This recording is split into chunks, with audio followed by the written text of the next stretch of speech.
오늘은 종료주일입니다. 제가 베트남에 선교사로 있으면서 연회에 참석하기 위해서 올 때쯤 하면 담임 목사님과 연락을 드리고 제가 언제부터 언제까지 귀국해서 머뭅니다라고 말씀을 드렸을 때 우리 목사님께서 선교 보고 겸 말씀을 전하는 시간을 허락해 주셔서 오늘 시간을 정해 주셨는데, 오늘 공교롭게도 종료주일이니 종료주일에 대한 말씀도 함께 전해주시면 좋겠다. 그래서 다시 설교 준비를 하고 여러분들과 함께 선교지의 소식을 나누려고 준비했던 글을 급하게 수정을 해야 되는 상황이었습니다. 제가 요즘 생활은 아침에 일어나서 성경을 먼저 읽고 묵상하는 시간을 갖고 있는데요. 최근에 읽은 게 공감복음서였습니다. 특별히 오늘 설교 제목 자체가 만민의 왕, 겸손한 입성과 부르심의 순종이라고 아주 길게 제목이 정해진 이유가 종료주일의 말씀을 여러분과 함께 나눠야 되고, 또 제가 선교지에서 선교 활동을 하면서 경험하는 것과 또 활동하는 것도 여러분과 함께 나눠야 되기 때문에 부득이 설교 제목이 길어졌습니다. 누구나 다 인정하고 부정할 수 없는 예수님은 만민의 왕이십니다. 여러분들이 익히 잘 아시다시피 종료주일에 나귀를 타고 입성하시는 예수님의 모습이 종료주일의 가장 큰 하이라이트고, 또 많은 사람들이 가지를 흔들면서 호산나 외치는 그 영광스럽게 보여지는 모습을 우리는 종료주일에 늘 생각하게 됩니다. 여기에 더 나아가서 구약의 예언이 성취되어지는 모습으로 나귀도 아닌 나귀 새끼를 타고 들어오는 겸손한 모습의 예수님의 모습을 발견할 수 있고요. 또 하나는 고난의 길, 죽음을 향해 가시는 만민의 왕의 입성도 영광스럽지만 결코 영광스럽지 않은 작은 모습의 겸손함을 발견할 수 있습니다. 더 나아가서 이 말씀을 가지고 많은 훌륭하신 분들이 말씀을 전할 때 예수님의 순종하는 모습까지, 하나님으로부터 십자가를 져야 된다는 그 과정의 어려움을 극복해가며 순종해가는 모습까지 익히 들으셨을 줄로 믿습니다. 저는 최근에 공감복음서를 읽고 묵상하면서 이 예루살렘에 입성하시는 예수님의 모습 속에서 유독이 눈을 벗어나지 않는 글귀가 있었습니다. 바로 나귀를 풀어서 주는 주인의 모습입니다. 예수님께서 말씀하셨죠. 두 제자한테 마을 어귀에 가서 묶여있는 나귀 새끼를 풀어오라. 그랬더니 두 제자가 이야기합니다. 그걸 풀어갈 때 그 주인이 얘기하면 뭐라고 얘기합니까? 그랬더니 예수님께서는 주께서 쓰실 것이다 얘기하면 그들이 줄 것이다. 예수님의 말씀대로 이루어졌습니다. 그냥 평범하게 지나갈 수 있는 말이죠. 여지까지 평범하게 읽어온 말씀이기도 합니다. 따지고 보면 구약의 예언이 성취되어지는 그런 과정 속에 등장하는 그냥 한 평범한 사람의 나귀 주인. 그런데 그 주인이 만약 저였다면, 혹시 여러분이었다면, 알지도 못하는 사람이 와서 내 소유물을 그냥 가져가려고 하는데 주께서 쓰신다고 하니 풀어줍니다. 그런데 제가 새로운 사실을 하나 더 발견을 하게 됐어요. 저는 개역 개정 성경을 가지고 베트남에서 보고 있거든요. 근데 지금 우리 공덕교회에서는 새번역 성경으로 바꿔서 보시잖아요. 성경 번역본에 따라서 이 표현이 약간의 차이가 있습니다. 더 자세한 내용은 마가복음에 있는 이 말씀이 주께서 쓰신다가 끝나는 게 아니라 주께서 쓰시고 돌려주실 것이다라는 이야기까지도 있습니다. 이 말씀을 가지고 무엇이 맞냐 틀리냐라는 말씀을 여러분들한테 전해드리려고 하는 게 아니라 그 나귀 주인의 헌신하는, 순종하는 모습을 여러분과 함께 묵상하기 원하고 오늘 종료주일에 특별히 함께 나누기를 원합니다. 이 순종의 말씀이 아브라함이 100세에 얻은 귀한 아들을 바치는 순종, 성경을 통해서 보면 하나님께서 약속을 하십니다. 바쳐라. 그 바쳤을 때 그 순종하는 모습에 대한 대가는 그 이상의 것을, 그런데 우리들의 신앙 속에서는 일단 의심이 먼저죠. 내 것을 바쳐 쓰고 하나님의 명령에, 예수님의 말씀에 순종했을 때 과연 나한테 무엇이 올까 계산적으로 하죠. 세상은 점점 자본에 의해서 움직여지는 세상입니다. 예배 전에 잠깐 담임 목사님과 최병철 선생님과의 작은 이야기 속에서도 아쉬운 그런 말씀을 나눴는데요. 제가 있는 선교지에서도 자본이 많은 선교를 주도해 가게 됩니다. 그 선교가 어떤 선교냐, 어떤 의미가 있느냐, 어떤 방법이냐 아무 중요하지 않고요. 그저 돈을 많이 후원하는 교회와 그 돈을 운영하는 선교사가 가장 큰 힘을 가지고 있습니다. 당연히 현지인들도 후원을 많이 해주는 선교사나 교회를 더 좋아하게 되고 더 따르게 되는 것도 맞지요. 저는 그 모습 자체를 평가하거나 비난하거나 비판하려고 하는 여러분들에게 이 말씀을 드리는 게 아닙니다. 모두가 하나님을 믿고 예수님을 따르겠다는 사람들의 순종의 방법이 다를 수 있다는 것을 말씀드리고 싶습니다. 제가 베트남에 간 지 이제 13년이 지나가고 있습니다. 저희가 처음에 베트남 13년 전에 갔을 때 세 분의 선교사님 가정이 있었어요. 그 세 분의 선교사님 가정들은 서로 만남이 없었던, 각자 선교 활동을 하시던 그런 상황이었습니다. 물론 그 10년 전과 지금 베트남의 모습은 굉장히 많이 발전하고 많이 성장한 것도 사실이죠. 그만큼 현재 베트남, 제가 있는 호치민에 감리교 선교사님들이 11분의 가정이 있습니다.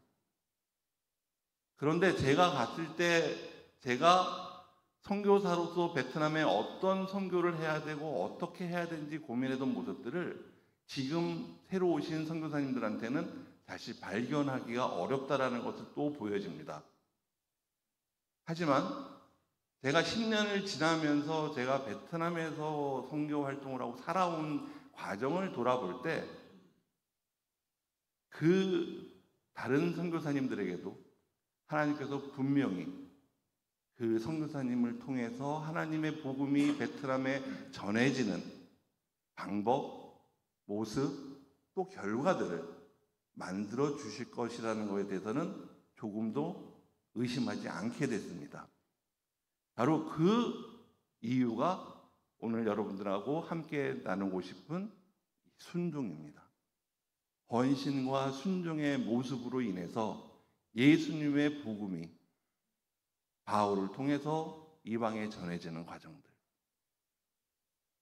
우리가 익히 다 알고 있지만 우리가 실천하지 못하는 가장 큰 이유가 어디에 있을까라는 기도도 하고 고민도 해봅니다. 작년에 제가 와서 여러분들 앞에 믿음은 행동이라는 말씀을 드린 것을 기억하시는 분이 혹시 있을지 모르겠지만 그때 우스갯소리로 제가 김동성 목사님한테 그런 말씀을 전했죠. 바울이 이야기한 구원의 방법, 오직 믿음, 베드로서에 있는 행함이 없는 믿음은 죽은 믿음이다라는 거. 서로 이것을 연결을 지은다 그러면 아주 쉽게 저는 이해를 하고 베트남 사람들에게 그렇게 전하고 있습니다. 복음을 모르는 사람들은 믿어야 구원을 받는 게 당연히 맞습니다. 그러니 바울은 이방 헬라인들에게 복음을 전하면서 오로지 믿음을 갖기를 강구하고 전했습니다. 베드로의 공동체에서는 이미 구원받은 자들의 모임이 그런 공동체였습니다. 구원을 받았다고 하는 사람들이 그 믿음에 대한 행동이 없기 때문에 베드로는 행동을 더 강조한 것이라고 저는 이해하고 믿습니다. 그렇기 때문에 제가 있는 베트남 교회에서 교회 교인들하고 성도들에게는 행동을 강조하고 행동을 같이 하려고 많은 애를 씁니다. 그 결과 지난 성탄절에 청년들과 교사들과 함께 작은 가봉을 만들어서 거리로 나갔어요. 절대 가능한 일이 아닙니다. 하지만 제가 있는 곳이 시외곽이에요. 별로 이렇게 통제가 심하거나 눈이 많지 않습니다. 물론 길거리에서 지나가는 사람들한테 전도지를 주듯이 이런 모습은 아니었습니다. 골목골목 들어가서 골목에서 놀고 있는 아이들을 모아서 한 집에 양해를 구해서 집 앞 마당에서 집 옆에서 아주 간단한 예수님에 대한 소개, 성탄절에 대한 소개하고 찬양 한 곡, 율동 하나 가르쳐주고 기도해주고 가봉을 나눠주는 일이었습니다. 사실 그 아이들이 그걸 받고 예수님을 알고 예수님을 믿을 가능성에 대해서는 저는 어떻게 말씀드릴 수 없습니다. 그건 역시 저희들의 행동이었고 그 결과는 하나님께서 만드실 거로 믿습니다.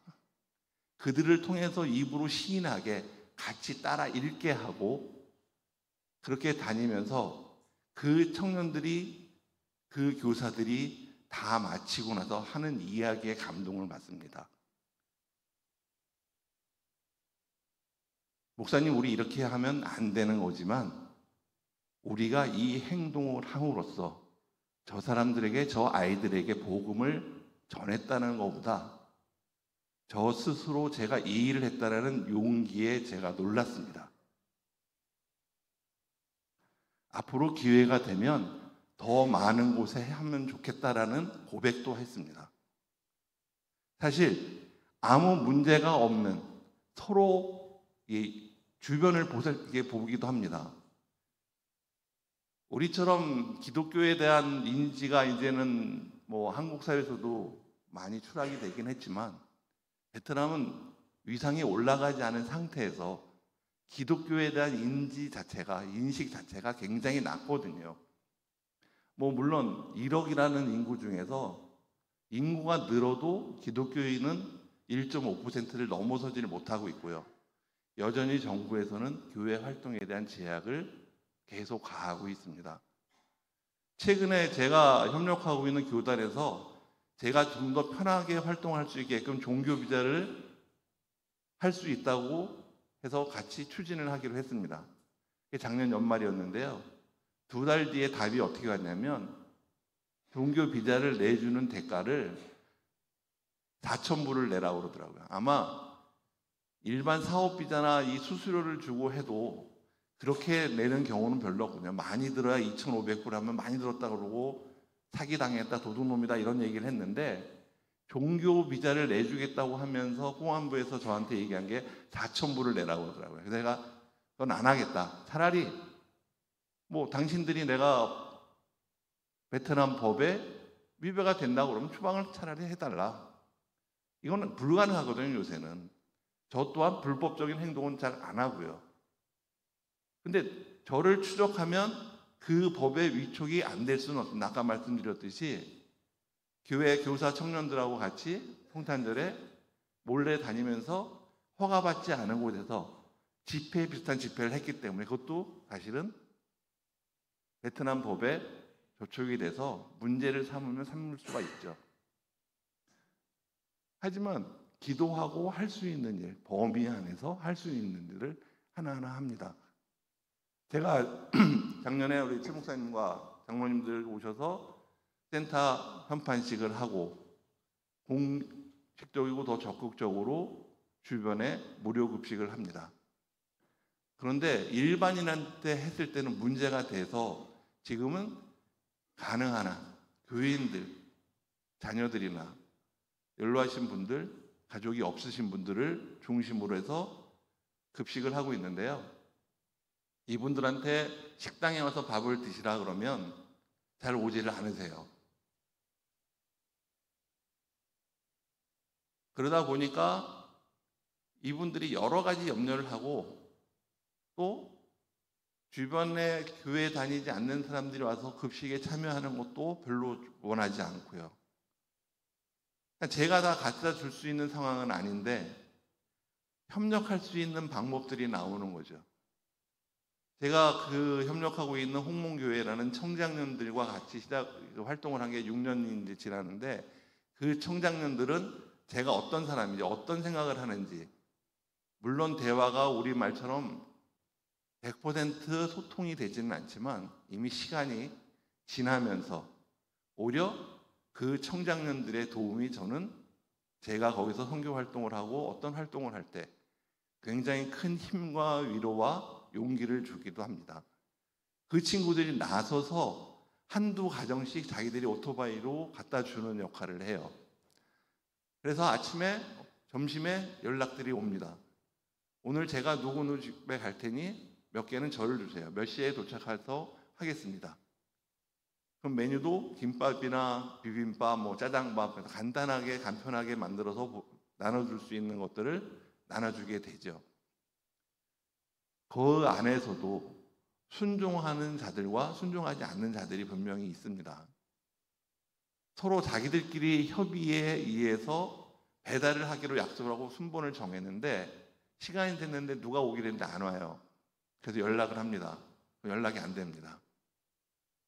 근데 그냥 일이 생겨서 못 가서 죄송합니다라고 얘기 끝나는 사람이 있는가 하면 내가 왜 그 일을 해야 됩니까? 저 사람은 먹고 사는데 이상이 없는데 왜 저 사람을 밥을 무료로 갖다 주려고 합니까? 이유를 대는 사람 물론 있습니다. 참 어려워요. 그 사람들을 어떻게 설득해야 될까? 현재 저는 방법을 아주 쉽게 합니다. 그분들한테는 부탁하지 않습니다. 하지 말라고 합니다. 안 해도 괜찮다고 합니다. 그러면 이제 제가 저와 같이 일하는 친구를 데리고 찾아갑니다. 그러면 또 그 소식을 누가 또 듣고 누군가 또 와서 제가 하겠습니다 하고 나서게 되지요. 믿음의 공동체를 꾸려가는 하나의 방법 또한 제가 생각하지 않는 방법들이 계속 이어지는 거죠. 제가 의도한 대로만, 제가 목적한 대로만 가는 것이 아니더라고요. 제가 그곳에 가서 식당을 하게 된 동기도 작년에 말씀을 드렸죠. 단순히 이 식당의 의미가 밥을 하는 의미로 끝나는 것이 아니었더라고요. 지금은 저도 건강이 안 좋아지면 지금 굉장히 많이 좋아졌는데 이유는 출퇴근을 하지 않습니다. 저희 부부가 주말 부부를 하죠. 월요일 아침에 저는 출근을 해서 주일날 밤 저녁에 예배 다 끝나고 이제 도착을 해서 주일 저녁 밤만 같이 지냅니다. 그러다 보니까 교회에 가까이 있고 그 식당의 센터가 제대로 센터 역할을 조금씩 더 하게 됩니다. 찾아오는 교인도 있고 주변에 그 센터의 이야기를 듣고 찾아오는 다른 교단의 교회 목사님들, 교인들도 있습니다. 그러다 보니까 설교 초청도 자주 받아요. 전에는 설교할 기회가 없다고 초청을 그랬는데 이제는 굉장히 큰 부담이 됐습니다. 그냥 우리말로 준비해서 한국말로 하면 큰 부담이 아니지만 베트남 말로 번역을 해서 그 사람들 정서에 맞는, 예가 틀려요. 아내하고 늘 다투던 게 한 가지 있습니다. 상식입니다. 도대체 이 사람들은 상식이 없는 것 같아. 근데 제가 10년쯤 지나고 보니까 한국 사람들의 상식과 베트남 사람의 상식은 같으면 안 되더라고요. 기후가 다르죠. 풍토가 다르죠. 먹는 게 다르죠. 같을 수가 없어요. 상식이란 말 자체가 한 사회에서 공유하는 사람들의 의식을 상식이라고 하는데 다른 사회였더라고요. 근데 제가 거기서 일주일을 생활을 하다 보니까 그 사람들 상식에 젖어가는 거죠. 오히려 제가 부족하다는 걸 깨닫게 되죠. 제가 그 모습에 이 일을 자선 사업가로 할 것이냐, 단순히 그저 현재 살고 있는 외국인이냐, 이 문제가 아니죠. 저는 이미 목사이고 하나님께 헌신하겠다고, 하나님의 종이 되겠다고 약속한 목사이고, 그 목사로 끝난 것이 아니라 복음이 없는 곳에 가서 하나님의 말씀을 전하는 전도자가 되는 선교사가 되거든요.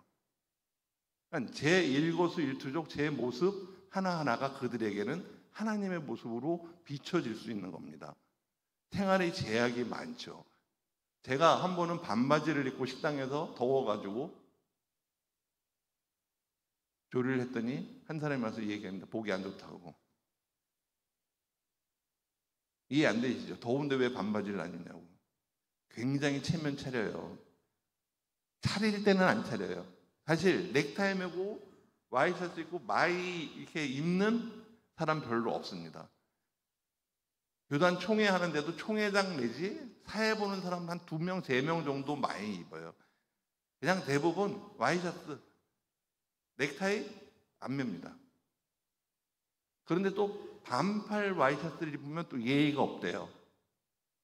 그냥 그들이 생각하는 모습 그대로예요. 처음에는 여기에 대한 반발 많이 했죠. 근데 굳이 그러니까 그들에게 보여지는 저의 모습 하나하나가 관심을 이제 관심 밖이 아닌 관심 이상에 대해서 제가 모델이 되어 가는 거예요. 심하게 이제 목사님도 감리교 목사들이 하는 로만 칼라를 하고 싶다고 구해달라고 하는 분들도 계시고요. 아무리 더워도 제가 예배 시간에 마이를 벗지 않거든요. 그리고 슬리퍼 신고 맨발에 그냥 오는 경우, 아이들이 뛰어놀아도 뭐 얘기하지 않는 경우, 예배와 생활의 분개를 해야 되는 이유, 이게 제가 거기서 살면서 함께 하니까 이야기가 되고 전해지는 거예요. 그 교인들이 이제 사람들을 하나씩 데려오더라고요. 식당에 제가 초청을 합니다. 그럼 얘기를 해요. 누가 가난한 사람이 있고, 최근에는 젊은 여자가 아이가 넷이랍니다. 그 남편은 어떻게 됐죠? 이혼했나요? 그랬더니 그게 아니라 도망을 왔대요, 지방에서. 이 여자가 신앙이 있는데 남편이 신앙생활을 못하게 때리는 거예요. 아이들을 데리고 와서 당장 기거할 데가 없는 거죠. 일단 이런 문제가 있는 사람들은 무조건 먼저 데리고 저한테 와요. 그럼 밥을 먹이죠. 그러면 저한테 전적으로 의지해서 어떻게 해달라는 거 절대 아닙니다. 자기들이 합니다. 자기들이 살 집 구해주고요. 저는 못하는 거죠.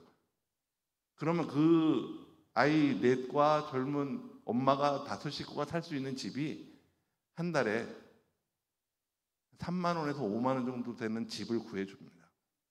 그럼 또 쉽게 그걸 후원하는 친구들이 생겨나고요. 그러면 같이 몇이 관계되는 사람들, 뭐 목사님들은 사실 좀 없어요. 이야기합니다. 그럼 제가 거기서 밥을 일주일에 몇 번 주겠다. 그럼 누구는 또 뭘 해주겠다. 이게 십시일반 이루어져서 이제 한 명 한 명, 한 가정 한 가정 교회 정착을 돕고 있어요. 그러니까 제가 시작을 했기 때문에 됐다는 생각이 아직까지 해본 적은 없는 것 같아요. 그러니까 왜 거기 가서 사느냐? 저는 당연히 선교사이니까 그러니까 순종을 제대로 해야 된다라는 게 저한테는 제일 중요했고요. 선교사회에서도 뭐하러 외곽에 가서 힘들게, 문제 생기면 우리한테도 피해가 온다. 늘 하는 얘기들입니다. 공안하고 문제가 생기면 선교사들 사회에 영향을 나쁘게 줄 수 있으니 조심해라.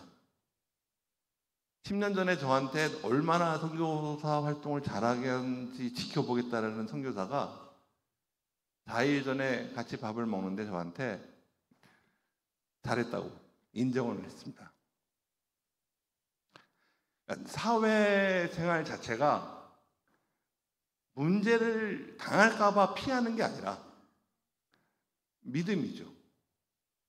쓰실만 하니까 가라 하셨고 그 쓰임에 합당한 순종을 했을 때 그걸 헌신을 하던 그러면 방법 또한 제가 고민할 때, 기도할 때 알려주시고 길을 열어주시더라고요. 물론 풍족하게 예산을 가지고 무료 급식을 하고 뭐 교회 활동을 후원하고 지방을 다니고 하는 거는 아니지만 이미 그들이 저한테 그래요. 후원을 많이 못해서 미안합니다. 마음이 불편하다. 그러면 그들이 저를 위로합니다. 절대 그렇지 않습니다. 우리가 목사님, 선교사님의 마음을 이미 알고 있기 때문에 우리는 함께 하시는 것만으로도 굉장히 감사하고 좋다라는 이야기를 듣습니다. 처음에는 그 이야기가 저에게는 부끄러움처럼 느껴졌지만 이제는 전혀 그렇지 않습니다. 아주 당당하게 나 없지만 나 이만큼 낼게, 이만큼 내가 후원할게. 대신에 식당을 하기 때문에 언제든지 수고한 사람들은 와서 디프리로 한식으로 맛있는 밥을 먹고 갈 수 있다. 굉장히 만족들 합니다. 힘을 냅니다. 제가 그들을 리더하고 끌고 가고 하는 그런 선교사가 아니라 뒷받침하는 거죠. 실제로 제가 기도하면서 선교센터를 자립선교센터라고 했던 이유 중에 하나가 그들도 방법을 찾아서 스스로 교회 사역이든 가정 사역이든 복음의 사역에 동참해서 함께 갈 수 있는, 스스로 할 수 있는. 제가 이 말씀을 가지고 깊게 묵상을 했는데 목사님이 종료주일에 대한 말씀도 넣어주셨을 때 자신이 생겼습니다. 저는 제가 선택해서 베트남에 간 것도 사실 아니고요. 제가 하고 싶어서 하는 식당 사역이나 센터 사역이 사실 아니거든요. 저도 다른 선교사들처럼 적당히 편하게 지낼 수 있고, 지내도 한국에 와서 이러이러한 일을 합니다 그러면 대부분의 한국에 계신 분들은 고생하십니다. 뭐 우쭐해질 수 있더라고요. 근데 그게 저한테는 의미를 찾을 수 없었고, 기도 중에 주시는 말씀 중에 말씀을 묵상하면서 주시는 일들에 대해서 제가 편하자가 아니라 순종하는 마음으로 그 일에 덤볐을 때 그냥 따라가니, 저는 따라만 가고 그 일을 하기만 하니 길이 열려지고 방법이 생기고 결과들이 하나씩 하나씩 만들어지는 것을 볼 때 저는 이 나귀를 풀어주는 그 주인의 마음이 굉장히 큰 감동이 된 거죠. 제가 공동교회에서 태어나서 자라면서 또 이렇게 헌신하시는, 순종하시는 분들을 너무 많이 봤지 않습니까? 그 결과로 저는 이런 일을 할 수 있다는 감사도 드리죠. 제가 태어난 우리 역사 없이 사는 오늘이 아닌데, 어제가 지났으니 오늘이 왔는데 그 결과들이 앞으로 더 많이 나올 줄로 믿습니다. 지금은 뭐 우리가 흔하게 누구에게나 좋은 말로 시작은 미약하지만 끝은 창달이라는, 우리의 시작과 끝은 우리지만 하나님의 시작과 끝은 하나님께서 결정하실 일이시고 하나님께서 만드시는 일이죠. 거기에 쓰임받은 우리가 순종하고 쓰임을 받을 때 그 영광을 하나님께서 분명히 허락해 주실 줄로 믿습니다. 제가 베트남에서 선교사로 있던 저를 보내주신 여러분들이 마포 홍덕동에 공동교회에 계시던, 우리는 똑같이 하나님의 천국으로 가는 일들, 그 사역에 함께 하시고 이왕 교회에서 또 가정에서 사회에서도 하나님의 말씀에 순종하셔서 하나님께서 주시고 허락하시고 싶은 많은 축복을 능히 감당하셔서 받으시기를 축원합니다. 아멘.